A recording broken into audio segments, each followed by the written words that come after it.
নমস্কার বন্ধুরা, আমার নাম ডক্টর সঞ্চিতা চ্যাটার্জি, আয়ুর্বেদাচার্য বিএমএস। আজকে আমাদের আলোচনার বিষয়বস্তু হলো আর্টিফিশিয়াল সুইটনার।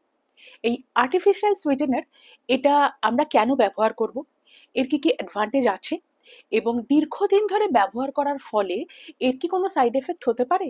যদি কোনো সাইড এফেক্ট থাকে তাহলে সেটা কি এবং সেক্ষেত্রে আমাদের কি করণীয়, এই বিষয় নিয়ে আমরা বিস্তারিতভাবে আলোচনা করব। তার আগে আপনারা প্লিজ আমার চ্যানেলটিকে লাইক করুন, শেয়ার করুন আপনার বন্ধু বান্ধব আত্মীয় পরিজনের সাথে এবং অবশ্যই সাবস্ক্রাইব করুন। সাবস্ক্রাইবের পাশে বেল আইকনটিতে ক্লিক করে দিন যাতে পরবর্তী নোটিফিকেশনগুলি সরাসরি পেয়ে যেতে পারে।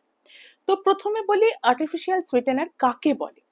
আর্টিফিশিয়াল সুইটেনার হচ্ছে এটা এক ধরনের রাসায়নিক পদার্থ যেটা চিনির বিকল্প হিসেবে ব্যবহার করা হয়। অর্থাৎ যাদের ডায়াবেটিস রয়েছে অথবা দেহের ক্যালোরি ইনটেক করতে চায় না বা দেহের ওজন বৃদ্ধি করতে চায় না, এরকম ক্ষেত্রে তাদেরকে চিনি খেতে বারণ করা হয় এবং তার পরিবর্তে তারা হয়তো চিনি না খেয়ে, মানে ধরুন কোনো স্যুপ খাচ্ছে বা চা খাচ্ছে বা দুধ খাচ্ছে বা কোনো ড্রিঙ্ক যেগুলোতে তারা একদম মিষ্টি না দিয়ে খেতে পারছে না, তখন তারা বিকল্প হিসেবে এই ধরনের আর্টিফিশিয়াল সুইটেনার গুলো ব্যবহার করে। তো এবারে বলি যে চিনি বা মিষ্টি এটা আমরা কেন খাবো না বা কি কি ক্ষেত্রে এটা আমাদের খেতে বারণ করা হয়।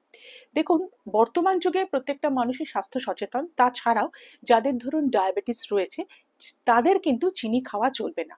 তার কারণ চিনি খেলে তাদের ব্লাড সুগার লেভেল বেড়ে যেতে পারে এবং এটা ছাড়াও যাদের দেহের ওজন বেশি বা তারা দেহের ওজন কমাতে চাইছে তারাও কিন্তু এই চিনি খেতে পারবে না। এটা ছাড়া আমাদের মুখের মধ্যে যে ব্যাকটেরিয়া হয় তার ফুড সোর্স হচ্ছে কিন্তু এই মিষ্টি। সুতরাং সেক্ষেত্রে মিষ্টি জাতীয় খাবার খেলে কিন্তু সঠিকভাবে মুখ না ধুলে সেক্ষেত্রে দাঁতের ক্ষয় হতে পারে এবং সেখান থেকে ক্যাভিটি হতে পারে। এটা ছাড়াও দীর্ঘদিন ধরে বা মানুষ যদি খুব বেশি পরিমাণে মিষ্টি খায় তাহলে তার একটা মুড সুইং হবার একটা সম্ভাবনা থাকে, একটা ক্লান্ত ভাব হতে পারে, অনেক সময় ফ্যাটি লিভারও হতে পারে। তো ইত্যাদি বিভিন্ন কারণে মিষ্টি জাতীয় খাবারগুলো আমাদের কিন্তু খেতে বারণ করা হয় বা আমরা খাই না। তো সেক্ষেত্রে যারা এই আর্টিফিশিয়াল সুইটেনার ব্যবহার করেন তো তারা এই ধরনের অ্যাডভান্টেজ গুলো পেতে পারেন, অর্থাৎ তাদের সুগার লেভেল কিন্তু বাড়বে না এবং ক্যালোরি ইনটেক হবে না, অর্থাৎ দেহের ওজন বৃদ্ধি হবে না। আর্টিফিশিয়াল সুইটেনার গুলোর মধ্যে রয়েছে স্টিভিয়া, যেটা একদমই প্রাকৃতিক উপাদান থেকে এটা তৈরি। এছাড়া রয়েছে অ্যাসপার্টেম, যেটা ঠান্ডা পানীয় বা খাবারের মধ্যে দেওয়া হয়ে থাকে। এটা ছাড়া রয়েছে সুক্রালোজ, যেটা আমাদের দেহের এটা উচ্চ তাপমাত্রা বা এটা যেহেতু উচ্চ তাপমাত্রায় স্থিতিশীল সুতরাং এটা বেকিং এর ক্ষেত্রে বা রান্নায় দেওয়া হয়। তাছাড়া স্যাকারিন, যেটা আগে খুব ব্যবহার হতো এবং আর্টিফিশিয়াল সুইটেনারের মধ্যে স্যাকারিন হচ্ছে সব থেকে প্রাচীনতম উপাদান। তো এগুলো কিন্তু ব্যবহার হয় এবং এটা আমরা খাবারের সাথে খাওয়া ছাড়াও এটা অনেক সময় বিভিন্ন ধরনের যে বাজারে যে প্রসেস ফুড গুলো পাওয়া যায় যেগুলো বলা হয় যে সুগার ফ্রি হিসেবে তৈরি, তার মধ্যেও কিন্তু এই ধরনের আর্টিফিশিয়াল সুইটেনার গুলো কিন্তু দেওয়া হয়ে থাকে। তো এবারে বলি এই আর্টিফিশিয়াল সুইটেনার যদি কেউ দীর্ঘদিন ধরে ব্যবহার করে তাহলে কি তার কিছু সাইড এফেক্ট হতে পারে? দেখুন, কিছু সমস্যা কিন্তু হতে পারে। প্রথমত ডাইজেস্টিভ সিস্টেমে কিছু সমস্যা হতে পারে, হজমের একটা সমস্যা হতে পারে, গ্যাসের প্রবলেম হতে পারে, অনেকের ক্ষেত্রে ডায়রিয়া হতে পারে। আমাদের গাটের মধ্যে যে হেলদি ব্যাকটেরিয়া থাকে সেই হেলদি ব্যাকটেরিয়া এবং যে ক্ষতিকারক ব্যাকটেরিয়া একটা ব্যালেন্সে থাকে, সেই ভারসাম্যটা বা ব্যালেন্সটা কিন্তু নষ্ট হয়ে যেতে পারে দীর্ঘদিন ধরে এই ধরনের আর্টিফিশিয়াল সুইটেনার ব্যবহার করার ফলে। এছাড়া এই আর্টিফিশিয়াল সুইটেনার গ্রহণ করলে আমাদের ব্লাড সুগার লেভেল বাড়ে না ঠিকই, কিন্তু এটা যেহেতু মিষ্টি আমাদের অগ্নাশয় এটাকে চিনি হিসাবে ধরে নেয় এবং যার ফলে সে কিন্তু ইনসুলিন প্রোডাকশন করে এবং যার ফলে কি হয়, ইনসুলিন প্রোডাকশন বেড়ে যাওয়ার ফলে রক্তে শর্করার মাত্রা কমে যেতে পারে।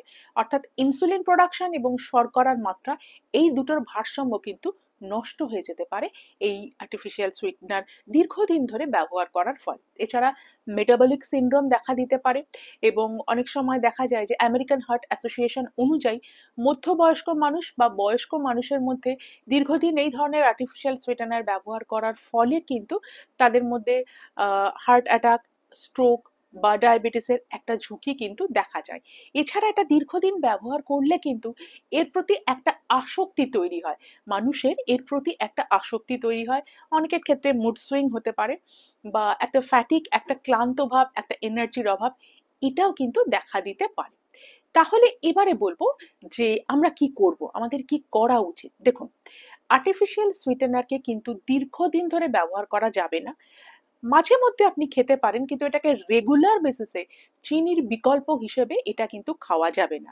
এটা আমাদের সুগার লেভেল বাড়াচ্ছে না, কিন্তু তার মানে এটা যে একেবারেই খুব এটা আমাদের হেলদি হেলদি প্রোডাক্ট সেটা কিন্তু নাও হতে পারে।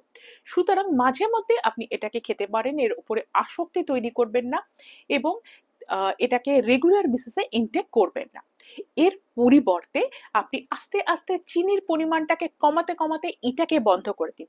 এটা সব থেকে ভালো হবে যদি মিষ্টি জাতীয় খাবার আপনি না খান বা খুবই কমিয়ে দেন। সেটা কিন্তু তুলনামূলকভাবে ভালো হবে। এবং যে কোনো খাবার যখনই খাবেন কিন্তু সচেতন থাকবেন, সচেতনতার সঙ্গে খাবেন। এবং একটা খাবার দীর্ঘদিন ধরে খাচ্ছেন, মানে এই ধরনের যখন কোনো কেমিক্যাল প্রোডাক্ট বা যেটাকে আপনি এইভাবে কোনো জিনিস যখন খাচ্ছেন, তখন সেটাকে দীর্ঘদিন খেলে কিন্তু তার একটা সাইড এফেক্ট হতে পারে। সেটা অবশ্যই আপনাকে জানতে হবে এবং সেটা জেনে নিয়ে তারপরে সেটাকে ইনটেক করবেন। এবং সর্বশেষে একটা কথা বলবো, ওয়েল ব্যালেন্স ডায়েট খান, জল বেশি করে খান, 7 থেকে 8 ঘন্টা ঘুমের প্রয়োজন এবং সেই সাথে সাথে কিছু না কিছু ওয়ার্কআউট প্রতিদিন কিন্তু আপনাকে করতে হবে। এবং সেই সাথে সাথে চিনির পরিমাণটা বা মিষ্টি জাতীয় জিনিসের পরিমাণটা আস্তে আস্তে কমাতে কমাতে এটাকে বন্ধ করে দিন। আস্তে আস্তে দেখবেন এটা অ্যাকচুয়ালি এটা কিন্তু মাইন্ডসেট। আপনি যদি মনে করেন যে আমি মিষ্টি জাতীয় জিনিস খাবো না, আস্তে আস্তে প্রথম দিকে আপনার খেতে ভীষণ কষ্ট হবে। এটা আমি একদম ব্যক্তিগত অভিজ্ঞতা থেকে বলছি। প্রথম দিকে ভীষণ কষ্ট হবে, খেতে অসুবিধা হবে, কিন্তু তারপরে দেখবেন যে ওই চিনিটা খেলে, ওই যে ধরুন আপনি চা খাচ্ছেন বা কোনো স্যুপ খাচ্ছেন যার মধ্যে, বা কোনো ড্রিঙ্ক খাচ্ছেন যার মধ্যে আপনি চিনিটা দিচ্ছেন না দীর্ঘদিন ধরে, তারপরে দেখবেন চিনি দিলে সেটা বাজে লাগছে। এইভাবে হ্যাবিটটাকে তৈরি করুন। তাহলে বন্ধুরা আজ এই অবধি। ভালো থাকবেন, সুস্থ থাকবেন। নমস্কার।